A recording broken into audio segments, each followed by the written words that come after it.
இப்போ 2 பேருக்கு ஒத்து வரலன்னு 2 பேருக்குமே தெரியும். நீங்கள் என்ன செய்யலாம் அப்படின்னா, முதல்ல mutual consent divorce section 13B வரும். கணவர் வந்து கேட்டு ஒரு கவுன்சிலிங்கில் உட்கார வச்சு 2 பேரும் பிரிஞ்சாதான் நல்லது அப்படின்னு நம்ம சொல்லுவோம். இல்லை நான் கோர்ட்டுக்கெலாம் வரமாட்டேன், வேணுன்னா நீ எடுத்துக்கோ அப்படின்னு சொல்லிட்டாங்கன்னா, அப்போ மனைவியோ கணவரோ கோர்ட்டுக்கு போய் கேஸை ஃபைல் பண்ணி இவங்க வரலை அப்படின்னு நம்ம எக்ஸ்பார்ட்டி ஆர்டர் கூட வாங்க முடியும். எக்ஸ்பார்ட்டி ஆர்டர்னா அவங்க வந்து கோர்ட்டுக்கே வர்றதில்லை.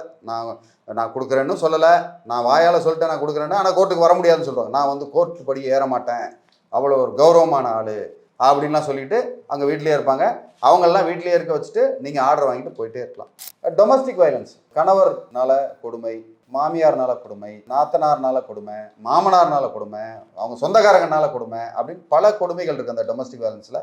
அதில் வந்து protection of women from domestic violence act 2005 கீழே நீங்கள் வந்து ஒரு ப்ரொடெக்ஷன் ஆர்டரு இதெல்லாம் வாங்க முடியும். ஸோ இது வந்து சோஷியல் வெல்ஃபேர் டிபார்ட்மெண்ட்டில் கொடுத்து அதில் வந்து ஒரு ப்ரொடெக்ஷன் ஆஃபீஸர் இருப்பாங்க. அதில் வந்து ஒரு வழக்கு பதிவு அவங்கள செஞ்சு கணவரை வரவழைப்பாங்க. வந்து அவங்க மேலே குற்றம்னு நிரூபிக்கும் பட்சத்தில் நீங்கள் டிவோர்ஸ் வந்து உங்களுக்கு ஈஸியாக இருக்கும். நீங்கள் நேரடியாக கோர்ட்டுக்கு போகிறதுக்கு முன்னாடி ப்ரீலிமினரியாக அந்த டொமஸ்டிக் வயலன்ஸ் கேஸ் நம்ம கொடுத்தோம்னா அதில் பல நன்மைகள் உண்டு. So one of the ground, அதாவது டிவோர்ஸுக்கு ஒரு காரணமாக இந்த டொமஸ்டிக் வயலன்ஸை நம்ம